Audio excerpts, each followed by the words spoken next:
Hi, everyone. Thank you so much for joining us today. It's a pleasure to welcome you to the WINS MSc Match Series virtual event, Mastering VSLO, Applying to Neurosurgery Sub-Internships.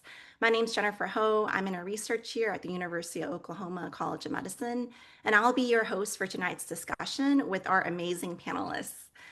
This evening, we're very excited to take you inside VSLO, which is the application service that students use to apply to neurosurgery sub-Is. Okay, next slide.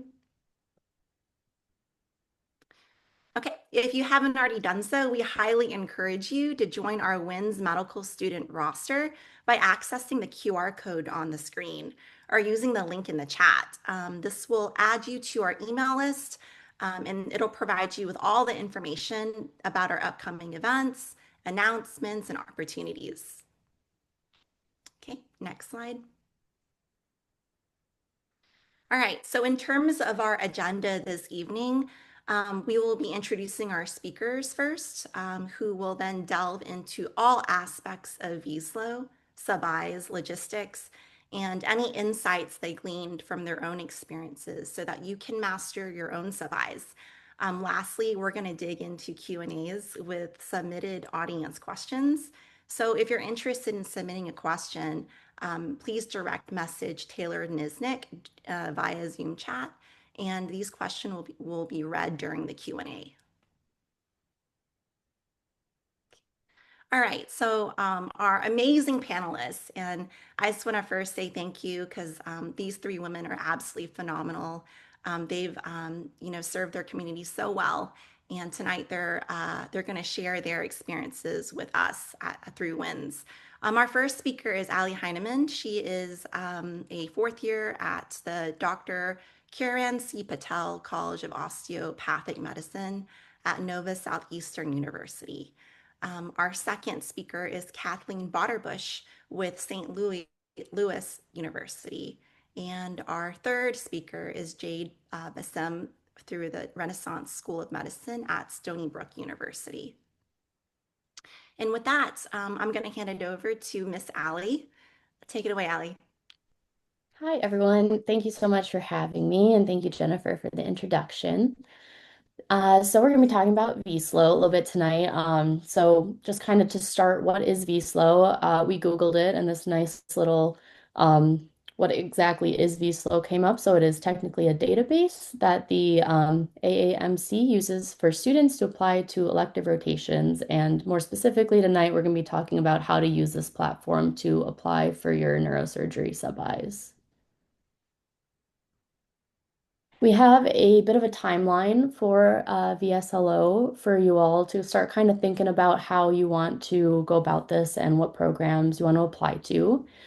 It has in January to kind of begin strategizing and identifying mentors, and it's the beginning of November now, so you can even start thinking about that at this point and kind of researching what programs you're interested in actually applying to for your sub-Is and getting advice from your mentors, and even thinking about who you'd want because some of these programs ask you to have a letter of recommendation to apply, so thinking about who you would be asking for those letters. And in March, I kind of start actually exploring and applying for these electives. And before March, start thinking about what required immunizations and other documents that you're going to need. Make sure your CV is updated and then actually submit the applications promptly. And usually the end of February, beginning of March, all of the timelines kind of vary, but we'll talk about that more. June, you're gonna make sure your rotation schedule is finalized. Think about traveling, lodging, taking step 2 or COMLEX level 2, drafting your ERAS application, and preparing your sub-I presentation. And then lastly, actual sub-I season, getting your letter of recommendations and actually submitting your ERAS application in September. Some do's and don'ts to think of while you're actually choosing your rotations. Make sure you pick places that you actually want to go and you're qualified for. This seems kind of like common sense, but you want to go places where you actually think you would be happy and would want to do your residency at. try and do a mix of programs, whether it's academic, clinical, private practice, small, large programs. Unless you know exactly what you want to do, it's kind of nice to see all the different rotations. For me, like I did a couple academic programs, a private practice place, and then like a smaller academic program. And it's really nice to see kind of the variety in which there is to know where you want to go. I would also recommend selecting institutions where you have existing connections or mentors. I definitely got most of my sub-Is through having a mentor or having some sort of connection at a program, and it's really helpful. And also get your mentor advice early, whether it's M4s who had just completed all their sub-Is, whether it's resident mentors or attending mentors. Their advice is really important and can definitely help a lot. Some don'ts, don't pick a site just for a famous name or one specific attending. The likelihood of you working with them can change. They might switch to another institution. You never know. So it's not worth kind of just going after like one person. Also, don't choose based off of just geography. You'll mostly see the inside of the hospital, and depending on what, like where you want to go and what kind of programs, it's also good to kind of geographically spread out where you're doing your sub-Is so people know you're not tied down to one location, and or if you do really want to stay in one location, like do your sub-Is there, and like people will see that. Um, don't choose based off of reputational ease. A lot of things change, and it's good to kind of like see what other people are doing and like talking again to your mentors to kind of figure out which places will be good for you. And also don't overdo it. More than three rotations can lead to burnout, which is definitely true. It's definitely exhausting doing your sub-Is. The SNS actually recommends that you do three rotations if you have a home neurosurgery program, your home program, and then two away rotations. I am a DO, so I actually ended up doing four since I don't have a home program, but I did get asked a couple times why I was doing four instead of the recommended three. So, like it's okay to be like, oh, I don't have a home institution, so that's why I chose to do an extra one. But if you do, make sure you have an answer to that question. So once you log into VSLO, you should get access from your school this month or in December. Um, this is kind of what the main dashboard looks like. It has your applications in progress, your ones under review, your pending offers, and anything that is awaiting further actions right here. And then you can kind of see if you have your personal information completed, if you have like other contact information, and then there's all the tabs on the top up here, which we'll dive into more. Here's the example of mine. Once you click on my application, this part of the application isn't too much, it's really just like your name and some like personal information. But then once you actually go to find an election or an elective and apply, that's when you have to import a bunch more documents. One important thing to note here is with the image, you have to make sure you upload the image as an exact square, otherwise VSLO will kind of like morph it into whatever fits I guess this exact formatting and yeah, you just have to make sure you make it an exact square so it isn't squished. And then if you go and click on Find Electives here, it'll bring you to this page and you can filter by institution, specialty, country. I kind of went into applying knowing which programs I wanted to apply for. So I would just search those specific ones, but you can also just put in neurosurgery like we have up here, and it will bring up everything under that from all over the country. Um, Another important thing to note is that not all of the programs use VSLO. There is like Clinician Nexus, and I didn't have to use that, but you can go to each program if you're like interested in a specific program and you can't find it on here, their like specific residency website, and it usually tells you how they want you to apply to your away rotations. And then if you click on, like, I think we're going to click on a specific rotation here. Yeah, it will show you a lot more information about the rotation itself. You can see all of the requirements, which we'll talk about more in a little bit, but so you can prepare ahead of time and see what you're going to need to prepare.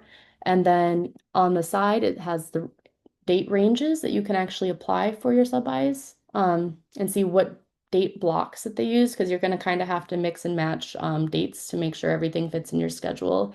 And then it usually has on here, but it's not on this one, the date that their VSLO actually opens up. So that's definitely an important date to write down. Right, thank you, Allie. My name's Kathleen, and now we can walk through an example of an institution from this past year. So on the main search page, you can see an overview of key information. And so then when searching institutions, notice that they will tell you when they accept applications, when they process them, and when they first publish those details. With that being said, some programs don't always stick to these dates, so sometimes things may occur not in accordance with the dates that they mention on here. Usually they take much longer to process, however, it can vary. For me, the quickest turnaround was about 4 days, and the longest was about 2 to 3 weeks. So, again, it kind of depends on when you submit. Generally, earlier the better, but you can submit anytime that they're accepting applications. Some institutions do have a processing fee that they'll list here. So whenever you submit your app, you may have to pay usually a smaller fee just to have it reviewed. I think one of mine did, and it was around $15 or $20, so not too much, but something to be aware of. And then they will also mention malpractice insurance here. I'll mention that in a few slides more in detail. But then if you click to learn more there on the box, you can see an elective course description. These are often more or less standard for what you would expect for any med school rotation. What do they kind of hope that you learn? And so I would also recommend referencing other match resources such as Residency Explorer or the AAMC or the program website. Some will have actual like course documentation about exactly what your course will look like, and it's very well laid out, as well as like connections to past classes or residents for what each rotation looks like if they actually rotated there. So, for example, like what did the call schedule look like if they interviewed while they were there, or if they were guaranteed interviews, how much they spent on the rotation, where did they stay? All of that information is good that you can get from other people. Then you can also see more dates related to application review here more in detail. Of note, some of these may also state in the description or on the program website whether or not or like when students may reach out with questions. Some are more open than others to questions due to the volume that they get, whereas others really prefer that you wait until after their review date to actually reach out to see if they've reviewed your application. So just make note of that if a program would prefer you to hold off a little bit. And then for programs where you do have questions, the contact information is provided there as well. And it goes without saying that, you should always be respectful and courteous to all of the staff who put in a lot of work to coordinate these rotations. These are your program directors, program coordinators, assistant program coordinators, somebody in the Office of Student Affairs at this institution, because they are all in direct contact and communicate with the PDs and the deciding people, and that can, alter whether or not you get an interview and things like that and how you're perceived by the program. And then if you continue to scroll down, you can see a lot more detailed fees and expenses information. It's no secret that it is incredibly expensive for these rotations, so it is important to see, what all costs are associated. One thing to note is that some institutions don't have a processing fee, but they may have higher fees if accepted. I think I had to pay like $120, $150 for one of my sub-Is for labs and scrubs and things like that, and just other things that they provide. And other rotations were completely free. They didn't have a processing fee or an application fee or anything like that. Additionally, to note, if you are a DO student or an IMG, you may have additional fees. Once an institution that I rotated at had it nearly as like $1,000 for non-USMD students to rotate there. And so that is also something to keep in mind and budget for that if that applies to you. I'm an MD student, so I don't know all the details, but just something to keep in mind. And then these estimated monthly expenses are a really nice overview, or more or less the cost of living for the month, but it is variable depending on where you stay, whether it be in your own car or rental car or public transportation, if you cook versus buy food, all of which I'm happy to go more into detail about during the Q&A later on if you guys would like. And then now talking about the applications themselves, every institution requires you to submit a list of documents as your application. And so on this My Documents dashboard, you will be able to see the documents you have, what kind it is, when it was uploaded, or if it still needs to be uploaded, and then who is responsible for it. Most documents are uploaded by you. However, some are uploaded by your institution, usually in the Office of Student Affairs or registrar's office. They should let you know what your institution's process is like, but we do recommend that you make sure your institution is aware that you do need things such as your transcript uploaded in a timely manner. And we do also suggest that you upload your transcript as soon as you make your VSLO account, so it is uploaded and ready to go because that is something you will need for every rotation. And if they are unable to get the official transcript in before your first application, we also suggest that you upload your unofficial transcript while you wait for that, and then you could update it later on. And then once you have your documents uploaded, you can assign them to programs when you're applying. And it is also important to note that most programs will not accept documents outside of VSLO, so you can't just email them like your updated document. What will happen is like you submit everything and they say, hey, you submitted an unofficial transcript, or hey, you submitted your TB test and it will expire while you're on your rotation. They will give you the opportunity to, they'll say you're more or less like conditionally accepted. And then once you update those documents, you'll upload them into the portal and then they will be able to see them. And then once they review and approve the updated documents, then you're officially approved to do the rotation. Next slide. There you go. These documents, either you or your school will upload for essentially every program. The official transcript we discussed on the last slide, you will often submit a request to your school to upload depending on how they have it all set up, or they may automatically get notified that you submitted something. The same goes for step one pass. And just a note for those of you who are within a year of taking either step exam, make sure that you download your official pass report as a PDF and save it to where you can find it on your computer, because you may be asked to submit it as well. And it is a longer process to get it after it is removed from your portal. It's there for like, I think 365 days. And then afterwards they take it down. And these can become time sensitive. So you definitely want to have that available. And then immunizations and drug screening should be up to date, including TB testing, Hep B, etc. Timeline wise, if they will expire before or during your rotation, you will need to get a booster so that it carries you through your rotation. I would start making sure everything's up to date probably about 6 months before, so over winter break, to make sure that you can get everything done in time before all your applications are due. And then for your formal headshot, it should be a professional headshot, not something you or your family member or friend takes on vacation or anything like that. Nor should it be your white coat picture. Having a formal, a nice formal headshot is important. In some institutions, like my institution, arrange them for us. Otherwise, you have to find someone to do it yourself. And you also do not have to break the bank for this. I think mine was $45 for my institution for 4 options. I had a friend pay a few hundred, so it's very much up to you. Just make sure that you appear professional as you would appear in an interview, because these photos are programs' first impression, so you want to make it a good one. And make sure that they can recognize you, as these will often also appear on your interview day IDs. And then your CV is something I would also start working on today, including those of you who are M1s through M3s who maybe aren't doing rotations yet. And ideally in the ERAS style, so you can easily find that online and then copy everything over to your actual ERAS application to make it a lot easier. Um, and additionally, for programs who interview you during your sub-Is, those CVs are the version of ERAS that they will have to go off of. So that's what your interviews will be off of if you interview while you're there. Then you must fill out this specific AAMC standardized immunization form for most institutions and have proof of each immunization. If your personal doctor's office fills it out, then they can usually sign off fine. But if you need to have student health sign it, or like a CVS Minute Clinic, I think it's $15 to do it, then they will need your full immunization record so that they can fill out this form and have the actual proof to go off of. And you also may need to get things like new titers, new immunizations, be Hep B compliant, get a TB test, a flu vaccine if you rotate in the fall. So all of that, just be prepared to get whenever that comes up. Then a final slide for me. Some institutions do have other institution-specific requirements as listed here that you should be prepared to submit. Some of these list things on the program websites early if it will take more time, like fingerprinting or background checks. It varies by institutions, but these are the big ones. And a few I wanted to point out specifically. These include letters of interest or personal statements from you about why neurosurgery and why their program, which is a good first draft of your ERAS letter. So this is something you can also start on now and start drafting up, having people review, so it's good. Letters of recommendation from mentors is also a big thing. I had to submit 1 to 1 program. However, the highest I saw was the full 4 that you submit with ERAS.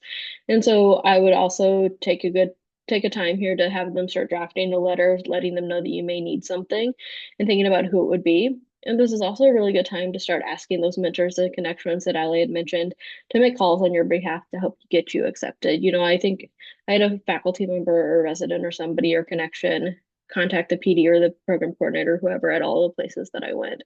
And so they were always open to calling or texting or emailing.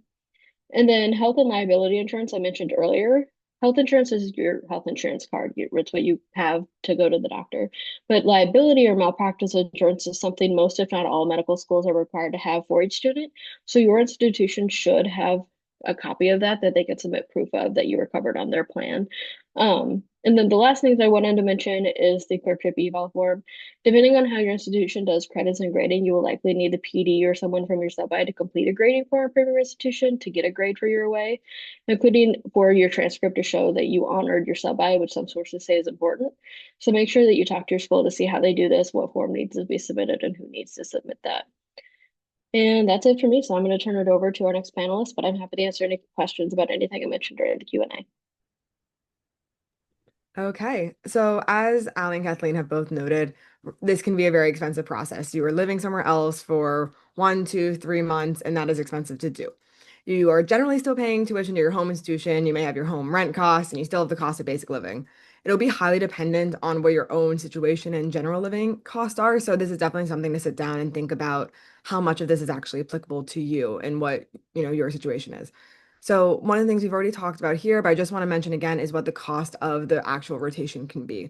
On the higher end are things like Colorado, which can be anywhere from 1K for MDs to 4K for DOs, while places like Kentucky and Cincinnati had no cost at all.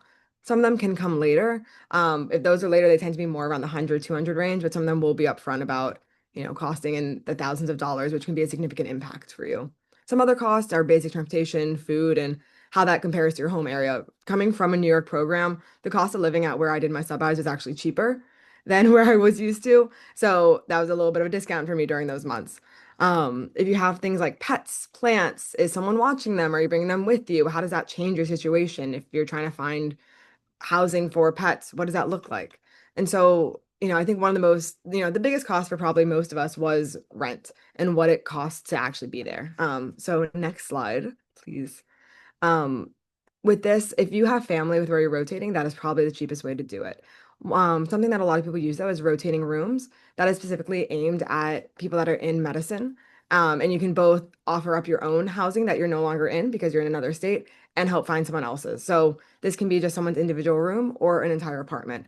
For me, I actually found some furnished housing that's what worked best for my situation at the time. But if you can find something like this, that's, with friends or family, that's definitely the easiest way to do it. You also want to consider what the transportation is like. If you are bringing your car, maybe you can live somewhere further that's cheaper, but then what's the cost of parking? Is there a garage? What's the cost of gas in the area? Versus if you're somewhere that has good public transportation, maybe you can live somewhere that's directly on a subway or a bus line, and that can make it easier for you as you're there. Some places offer scholarships, sometimes from your home institution or from the institution you're rotating at. So definitely look into that. Next slide, please. This is definitely one of those slides to take a screenshot of. So just with basic logistics, be responsive. That is a baseline here for all of this. You check your spam, email. I created a separate email account just for VSLO and for ERAS, and I found that was a really easy way to keep myself organized. I always caught the emails. I checked the spam. It just made life a little easier going into this. Program coordinators are your best friend. We said that a few times today, but definitely keep in contact with them. If you have questions, they are the ones to go to. Just some important things to note is that even after applying and getting accepted, you may have to complete additional forms. One of the things that I had to do was I had to get updated TB test a month prior to when I did my rotation. So just keep in mind that you may also do your initial health screening and realize that you have to get new vaccines. I had to get my MMR. I was not expecting to do that. And then I had to wait another month to get it retested after I got the vaccine. So that's definitely something that can take a little more time. If you can prepare ERAS before the sub-I, that's even better. I personally did not, but that if you can get that into your schedule, that definitely will help you feel more settled going into the future.